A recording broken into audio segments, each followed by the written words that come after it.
وإذا طلقتم النساء فبلغن أجلهن فلا تعضلوهن أن ينكحن أزواجهن إذا تراضوا بينهم بالمعروف، ذلك يوعظ به من كان منكم يؤمن بالله واليوم الآخر، ذلكم أزكى لكم وأطهر، والله يعلم وأنتم لا تعلمون. والوالدات يرضعن أولادهن حولين كاملين لمن أراد أن يتم الرضاعة، وعلى المولود له رزقهن وكسوتهن بالمعروف، لا تكلف نفس إلا وسعها، لا تضار والدة بولدها ولا مولود له بولده، وعلى الوارث مثل ذلك، فإن أرادا فصالا عن تراض منهما وتشاور فلا جناح عليهما، وإن أردتم أن تسترضعوا أولادكم فلا جناح عليكم إذا سلمتم ما آتيتم بالمعروف، واتقوا الله واعلموا أن الله بما تعملون بصير. والذين يتوفون منكم ويذرون أزواجا يتربصن بأنفسهن 4 أشهر و10، فإذا بلغن أجلهن فلا جناح عليكم فيما فعلن في أنفسهن بالمعروف، والله بما تعملون خبير. ولا جناح عليكم فيما عرضتم به من خطبة النساء أو أكننتم في أنفسكم،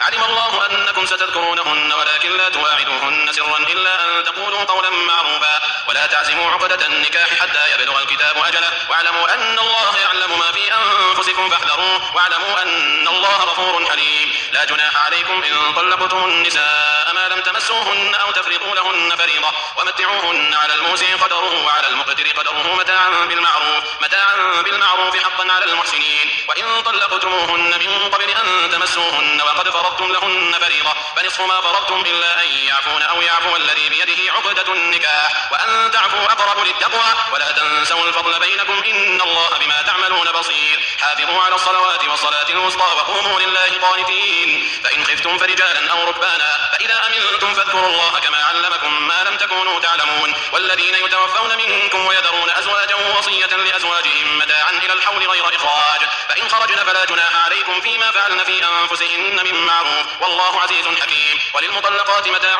بالمعروف حقا على المتقين، كذلك يبين الله لكم آياته لعلكم تعقلون. ألم تر إلى الذين خرجوا من ديارهم وهم ألوف حذر الموت فقال لهم الله موتوا ثم أحياهم، إن الله لذو فضل على الناس ولكن أكثر الناس لا يشكرون. وقاتلوا في سبيل الله واعلموا أن الله سميع عليم. من ذا الذي يقرض الله قرضا حسنا فيضاعفه له أضعافا كثيرة، والله يقبض ويبسط وإليه ترجعون. ألم تر إلى الملأ من بني إسرائيل من بعد موسى إذ قالوا لنبي لهم ابعث لنا ملكا نقاتل في سبيل الله، قال هل عسيتم إن كتب عليكم القتال ألا تقاتلوا، قالوا وما لنا ألا نقاتل في سبيل الله وقد أخرجنا من ديارنا وأبنائنا، فلما كتب عليهم القتال تولوا إلا قليلا منهم، والله عليم بالظالمين. وقال لهم نبيهم إن الله قد بعث لكم طالوت ملكا، قالوا أنى يكون له الملك علينا ونحن أحق بالملك منه ولم يؤت سعة من المال، قال إن الله اصطفاه عليكم وزاده بسطة في العلم والجسم، والله يؤتي ملكه من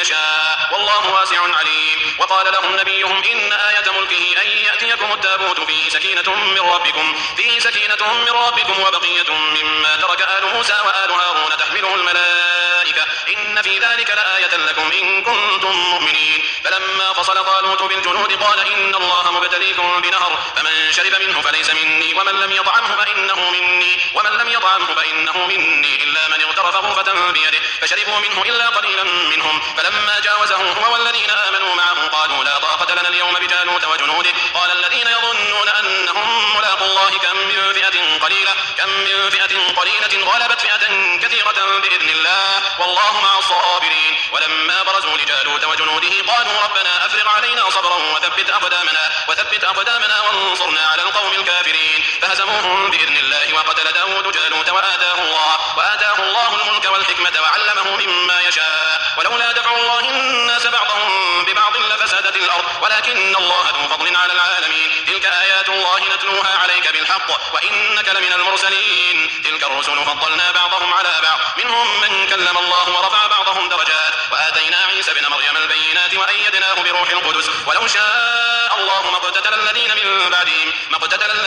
بعدهم من بعد ما جاءتهم البينات ولكن اختلفوا، فمنهم من آمن ومنهم من كفر. ولو شاء الله ما اقتتلوا ولكن